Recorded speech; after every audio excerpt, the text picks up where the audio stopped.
Hello and welcome back. This is Building Humans, sponsored by Al Mahaba Foundation and Dar El Kalima Publishing. It's good to be back. Today, we are diving back into the mind of Maria Montessori. But I have to warn you, right up front, we are leaving the kindergarten classroom far behind. We certainly are. Today, the scope is, well, it's global. It really is. Yes. You know, usually when I think about war and peace or preventing conflict, my brain goes straight to the geopolitical stage. I think of the UN Security Council, men in expensive suits, shaking hands in Geneva, treaties, sanctions, that sort of thing. Of course. That's the image we all have. And as a parent or even as a teacher, I look at that world and I honestly feel Irrelevant. powerless completely. Yep. Like my job stops at the front door. I can break up a fight over a toy truck, but I can't stop a war. And that is the default setting for most of us. We have been trained to view peace strictly as a matter of foreign policy. We think it's a game of chess played by diplomats. But in the second chapter of her book, Education and Peace, Montessori walks into that room of diplomats and effectively flips the table over. She does. She drops a line that I'm still wrestling with. She says, and I quote, "Politics is not enough." Politics is not enough. It is her line in the sand. But let me push back on that immediately. Is she being a pessimist here? Because to say politics isn't enough sounds dangerously close to saying, don't bother with the treaties. I see why you think that. Is she saying the United Nations and the diplomats are wasting their time? Not that they are wasting their time, but that they are misunderstanding the nature of the problem.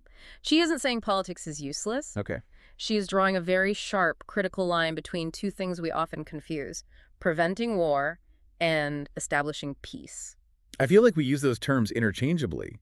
I mean, if we prevent the war, surely we've established peace. You would think so, but not through her lens. Let's try an analogy. Imagine all those politicians and generals are firefighters. Okay, I'm picturing the sirens. When a war breaks out, that is the fire. The firefighters rush in, they spray water, they try to contain the flames. Maybe they blow up a building to create a fire break so the fire doesn't spread. Right, to the neighboring country. That is preventing war.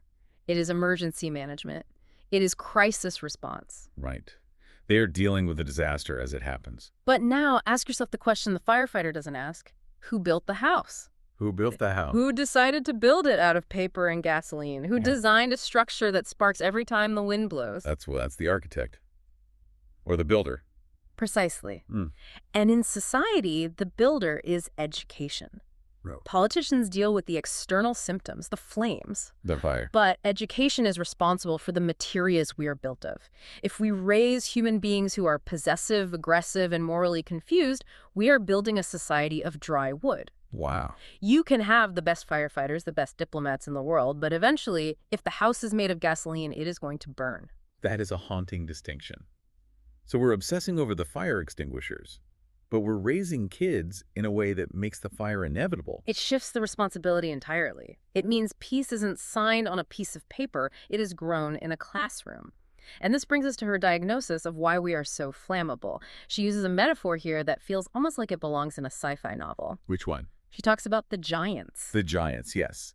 I highlighted this section because it felt so modern. It is incredibly modern. She observes that through science and technology, humanity has grown into a collective giant. I mean, think about it. Okay. We have created hands that can reach across oceans, shipping, aviation. We have voices that travel at the speed of light radio in her time, the internet in ours. Physically, as a species, we are superheroes. We have the powers of gods. We can level mountains, we can split atoms, we can fly. We are superheroes in body. But what about the spirit? What about the conscience? It didn't keep up. It didn't. She argues that while our body grew into a giant, our spirit stayed small. It didn't evolve. We are walking around with the nuclear capabilities of a god, but the emotional maturity of a caveman. She calls modern humanity mutilated men. Mutilated. That is a graphic word. It implies something is cut off or missing. It is a spiritual amputation. We have developed the external world, the machine, but we have neglected the internal world. And because of this imbalance, we suffer from what she calls moral schizophrenia. Moral schizophrenia. Now, I know what schizophrenia implies. A split, a fracture in reality. How does that apply to us socially? She argues our entire species is living a double life.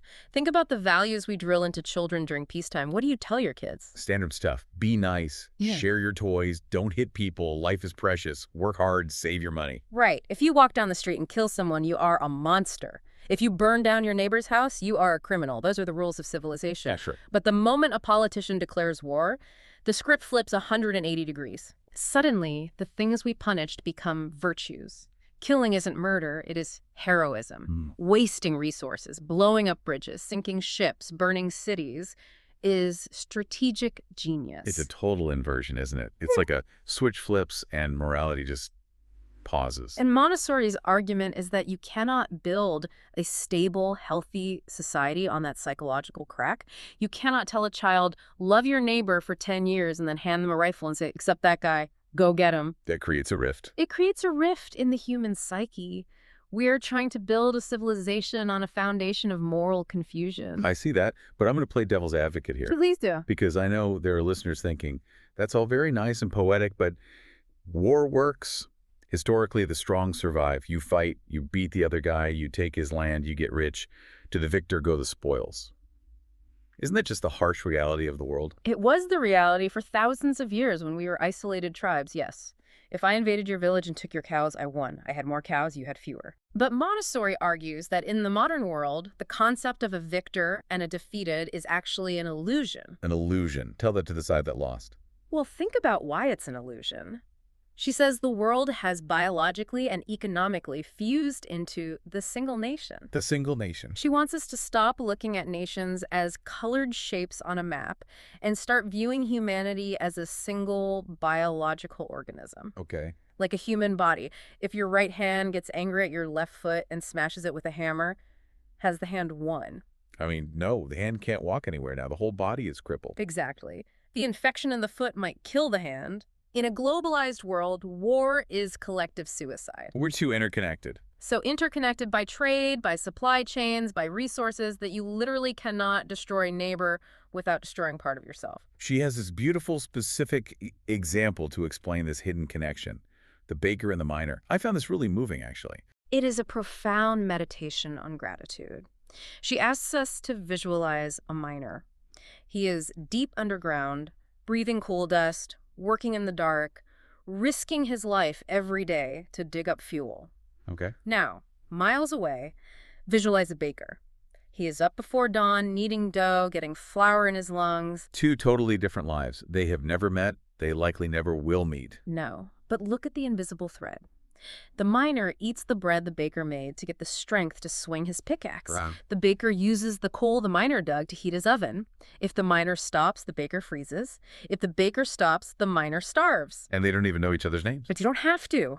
This is the reality of the single nation. We are bound together in a web of survival. So when a war breaks out, it isn't just politics or strategy. It's a rupture. It is a rupture in this vital web. A war anywhere is a disaster everywhere. So this old idea of balance of power, the Cold War mentality of we have 10 missiles, so they need 10 missiles, she thinks that's outdated. She thinks it is delusional. It assumes we are separate entities competing, but we are one body trying to survive.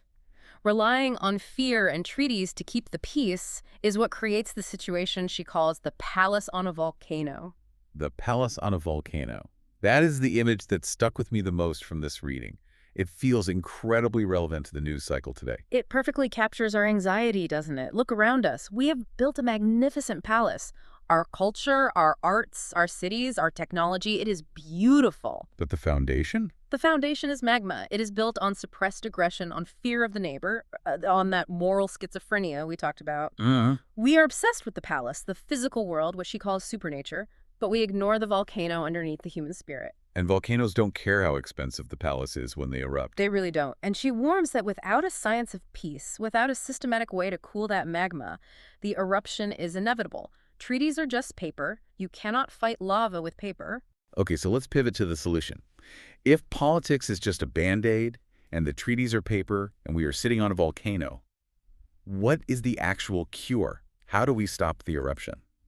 The cure lies with what Montessori calls the forgotten citizen. The forgotten citizen. And here she is talking about the child. She is. But, and I'm trying to be the skeptic here again, Yeah. children, we usually think of them as powerless. They are the ones we have to protect from the war. How can they be the ones to stop it?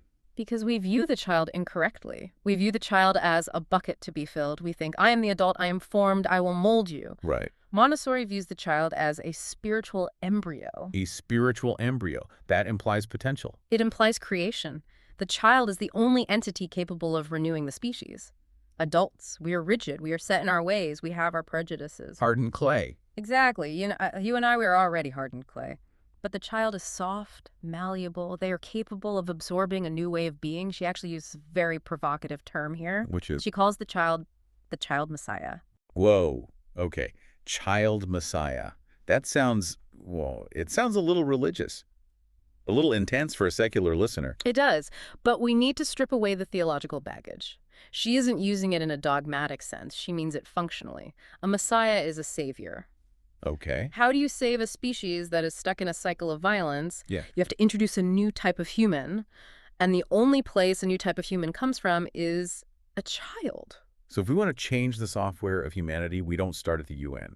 We start in the nursery. Precisely. And the goal is to raise what she calls a citizen of the universe. Citizen of the universe. I love the sound of that, but I can hear the critics already. Does that mean I stop loving my country? Do we stop being patriots? Is this globalism run amok? Not at all. It isn't about subtraction. It is about expansion. You love your family, right? Does loving your family mean you hate your neighbors? No. Does loving your neighborhood mean you have to hate your city? Yep. That is the point. Montessori is saying, take it one step further. Love your country, absolutely. But realize your country is just an organ in the body of humanity. A healthy heart. You cannot be a healthy heart if the lungs are dying. Okay, so practically speaking, because we promise practical takeaways, how do we teach this? Is it just telling kids, be nice to everyone? Because that feels a bit flimsy against the weight of history. No, vague platitudes don't work. It requires a radical shift in curriculum, specifically in history. Think about how you learned history in school. Oh, it's dates, battles, generals. This king conquered that king, we won, they lost.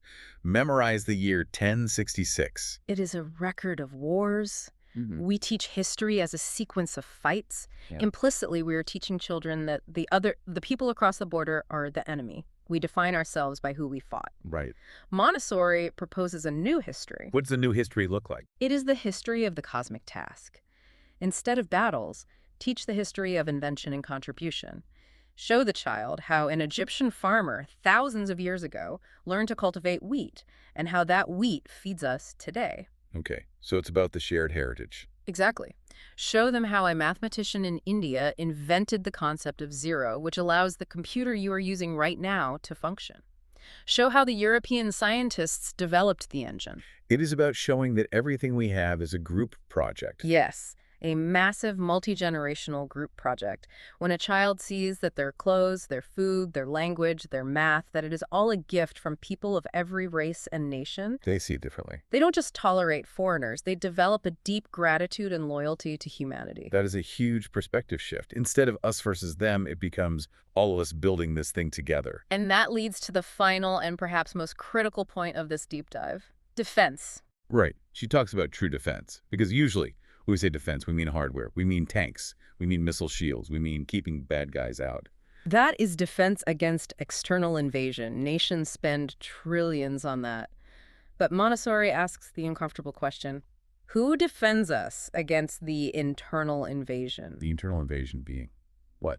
The rot from within, hate, moral collapse, greed, ignorance, the breakdown of the human spirit. I see.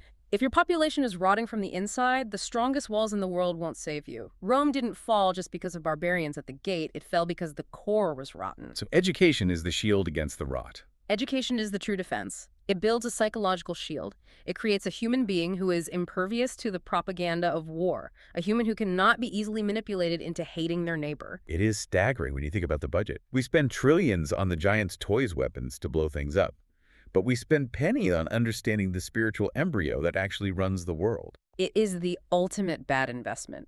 We are unarmed against our own worst nature.